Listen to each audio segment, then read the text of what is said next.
ନାମ କଣ? ହଁ। ପ୍ରଭାସିନୀ ବେହେରା। ଘଟଣାଟା କଣ ହେଇଛି?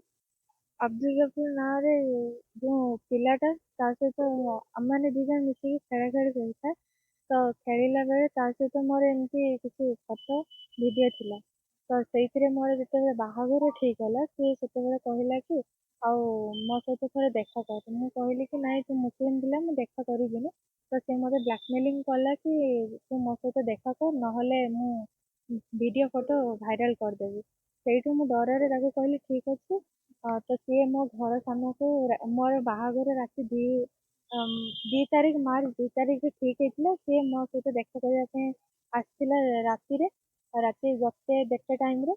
ତ ମୁଁ ଯାଇଥିଲି ମୋର ଘରର ଗେଟ୍ ସାମ୍ନାକୁ। ସିଏ ସେଇଠି ଆସିକି ମୋତେ ବେହୋସ କରିକି ନେଇକି ଯାଇଥିଲା ତା ସହିତ।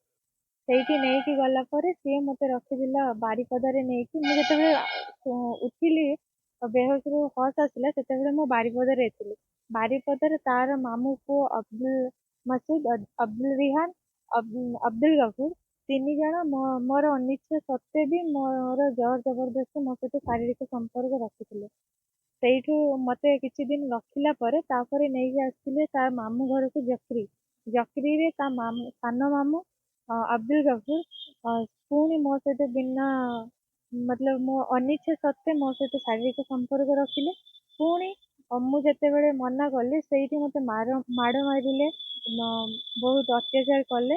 ତାପରେ ମୁଁ ଯେତେବେଳେ ମୋତେ ପରୀକ୍ଷା ନେଇକି ଗଲେ କିଛି ଦିନ ପରେ, ମାସେ 2 ମାସ ପରେ, ସେତେବେଳେ ମୋ ସହିତ ପୁଣି ଅବ୍ଦୁଲ ଗଫୁରର ବାପା ରଜାକ୍ ଅଲି ଖାନ ଆଉ ତାର ଯୋଉ ମାମୁଁ ପୁଅମାନେ ସେମାନେ ବି ମଝିରେ ମଝିରେ ଆସିଥାନ୍ତି ଆଉ ମୋତେ ମାଡ଼ ବି ମାରୁଥାନ୍ତି ଆଉ ମୋ ସହିତ ଶାରୀରିକ ସମ୍ପର୍କ ରଖିଥାନ୍ତି। ପୋଲିସକୁ ଜଣେଇଲେନି? ସେ ମୋ ପାଖରେ ନା ଫୋନ୍ ଅଛି ନା କିଛି ଅଛି। ମୋତେ ଘରେ ତାଲା ମାରିକି ରଖିଥାନ୍ତି। ଆଉ ମୋତେ କହୁଥାନ୍ତି ଗାଈ ମାଂସ ଖାଇବା ପାଇଁ। ମୁଁ ମନା କଲେ ମୋତେ ବହୁତ ପିଟୁଥାନ୍ତି। ମୋତେ ବହୁତ ଟର୍ଚର କରୁଥାନ୍ତି। ଏମିତି ଗୋଇଠା ବିଧା ମାଡ଼ ବି ଖାଇକି ମୁଁ ଥିଲି।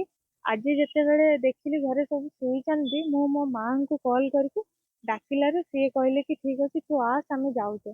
ତ ମୁଁ ସେଇଠୁ ମୋ ବସ୍ ଧରିକି ସେଇଠୁ ଅଧା ରାସ୍ତା ଆସିକି ସେଇଠୁ ଅଟୋରେ ଆସିକି ମୁଁ ଆଜି ଥାନାକୁ ଆସିଲି ମା ଘଟଣା କେବେ ବାପାଙ୍କୁ ହେଇଥିଲା ନେଇକି। ସେତେବେଳେ? ମାର୍ଚ୍ଚ 2 ତାରିଖରେ ଘଟଣା।